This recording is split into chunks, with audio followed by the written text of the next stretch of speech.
നമസ്കാരം. തൊടുപുഴയിൽ ക്രൂരമർദ്ദനമേൽക്കേണ്ടി വന്ന 7 വയസ്സുകാരന് മസ്തിഷ്ക മരണം സംഭവിച്ചു എന്ന വാർത്തയാണ് പുറത്തുവരുന്നത്. കുട്ടി ഇപ്പോഴും ജീവൻ നിലനിർത്തുന്നത് വെന്റിലേറ്ററിന്റെ സഹായത്തോടെയാണ്.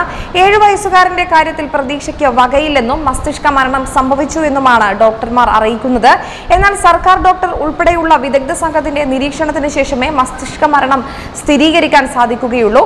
മർദ്ദനമേറ്റ കുട്ടിയുടെ 4 വയസ്സ് പ്രായമുള്ള അനിയൻ സോഫയിൽ മൂത്രമൊഴിച്ചെന്നാരോപിച്ചാണ് 35 രണ്ടാനച്ഛൻ അരുൺ ആനന്ദ് ക്രൂരത കാണിച്ചത്.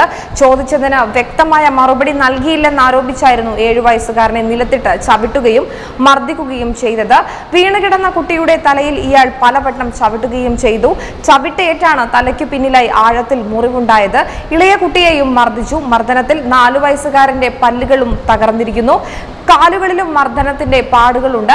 ഈ കുട്ടിയെയും ആശുപത്രിയിൽ പ്രവേശിച്ചിരുന്നു. ശേഷം കുട്ടിയെ ചൈൽഡ് വെൽഫെയർ കമ്മിറ്റിയുടെ നിർദ്ദേശപ്രകാരം വല്യമ്മയുടെ താൽക്കാലിക സംരക്ഷണത്തിൽ വിട്ടിരിക്കുകയാണിപ്പോൾ.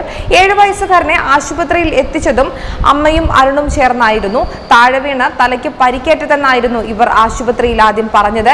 എന്നാൽ സംശയം തോന്നിയതിനെ തുടർന്ന് ആശുപത്രിയിലെ അധികൃതർ പോലീസിനെ അറിയിക്കുകയായിരുന്നു.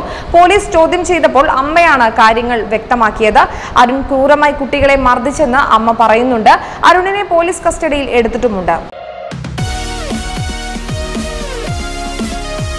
വാർത്തകൾ ഉടനടി അറിയാൻ top news Kerala YouTube channel subscribe ചെയ്ത് ബെൽ ഐക്കൺ അമർത്തി ലൈക്ക് ചെയ്ത് ഷെയർ ചെയ്യുക.